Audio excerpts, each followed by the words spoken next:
Hiroshima. It's a name most people associate with World War II and atomic bombs. For Mazda, it's home. And before we begin to look at the exciting new product coming out of the factory here, it's interesting to understand how the roots of Mazda continue to shape what it does today. Mazda was a company building cork, and I think the company name was Toyo Kogyo, and it was actually at the atomic bomb that Mazda came into their own, because very quickly they had to recover from obviously the devastation of an atomic bomb. They saw a need to actually get transportation going, so he turned his industrial expertise in developing the three-wheeler that was born.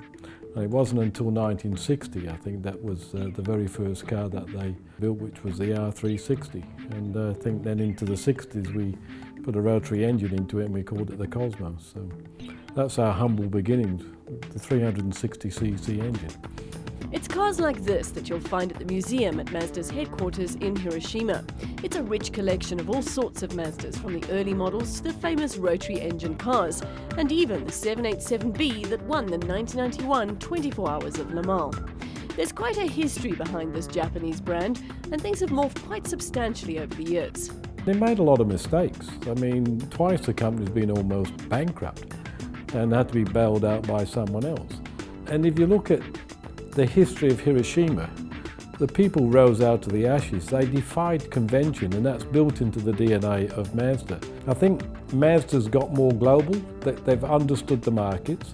They've then decided to get the production team and the engineering team working with the designers early in the piece, and that, in the 20-odd years I've been involved, has been the fundamental shift. Hence the birth of Skyactiv and Kodo Design. Skyactiv is the range of initiatives across engines, gearboxes, drivetrains and other mechanical aspects that aims to improve efficiencies. Mazda engineers claim that only 30% of energy going into an engine is actually being used, with more than 70% being lost through exhausts, cooling processes, misfiring and a variety of other factors. And it was this that they decided to address first. You got some pretty old engineers at Mazda, but you got some pretty good young talent that's got access to all the latest technology. And again, in the early 2000s, we gave them the objective to improve the efficiency of engines. And everybody thought, well, we'd need to go turbocharging, because that's the only way you're going to get the increased performance.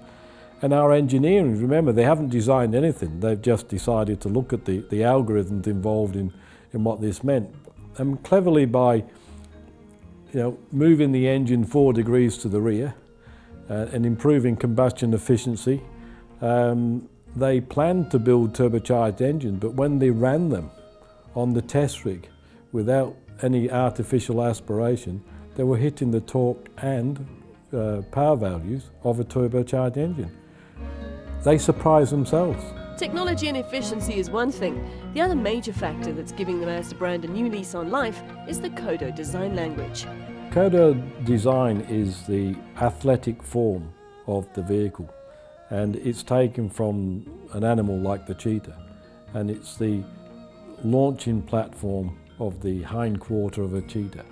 And I mean, it sounds soft, but the intent is to build in the design of a Mazda vehicle, that athletic form.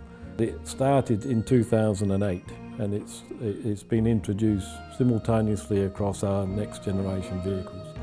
And that brings us neatly from the past and present into the future of Mazda, with perhaps the culmination of Kodo and Skyactiv coming together perfectly in the form of the new MX-5. That is what we're in Hiroshima to drive, along with the all-new Mazda CX-3, which will be in South Africa later this year.